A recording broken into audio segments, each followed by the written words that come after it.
മലയാളത്തിൽ ഏറ്റവും കൂടുതൽ റീ റിലീസ് പൊട്ടൻഷ്യൽ ഉള്ള സിനിമകൾ കയ്യിലുള്ളത് ലാലേട്ടനാണ്. അദ്ദേഹത്തിന്റെ 5 സിനിമകളെ ഇതുവരെ റീ റിലീസ് ചെയ്തിട്ടുള്ളൂ. അതിന്റെയൊക്കെ എത്ര ഇരട്ടി സിനിമകൾ ഇനിയും അദ്ദേഹത്തിന്റെ പക്കലുണ്ട് റീ റിലീസ് ചെയ്യാനായിട്ട്. അവയിൽ പേഴ്സണലി ഏറ്റവും കൂടുതൽ റീ റിലീസ് ചെയ്യാൻ ആഗ്രഹമുള്ള ഒരു സിനിമ ഹലോ ആണ്. അതുപോലെ ഒരെണ്ണമാണ് നരസിംഹം. ഇത് രണ്ടും ഉറപ്പായിട്ടും തിയേറ്ററിൽ വൻ ഓളം ഉണ്ടാക്കുമെന്ന് ഒരു സംശയമില്ലാതെ പറയാൻ പറ്റും.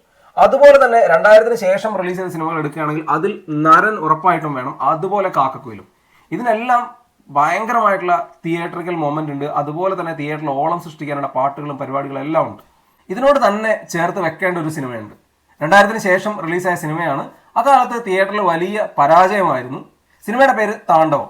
ഈ സിനിമ ഇന്ന് റീ റിലീസ് ചെയ്യുകയാണെങ്കിൽ ഉറപ്പായിട്ടും വലിയ രീതിയിൽ ഓളം തിയേറ്ററിൽ ഉണ്ടാക്കും. അതിന്റെ കാരണം വേറൊന്നുമല്ല, അതിന് അങ്ങനെയുള്ള മൊമെന്റുകളുണ്ട്.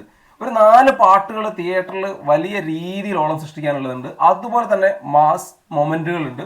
അന്ന് തിയേറ്ററിൽ പരാജയപ്പെട്ടെങ്കിലും ഇപ്പൊ റീ റിലീസ് ചെയ്താൽ ഉറപ്പായിട്ടും വലിയ ഓളം സൃഷ്ടിക്കും. ജോണി സാഗരികയുടെ കയ്യിലായിരിക്കും തോന്നുന്നുണ്ട് ഇതിന്റെ റൈറ്റ്സ് ഒക്കെ ഉണ്ടാവുക. എന്തായാലും റീ റിലീസ് പറയുന്നവയിൽ താണ്ഡവം ഇതുവരെ പറഞ്ഞു കേട്ടിട്ടില്ല.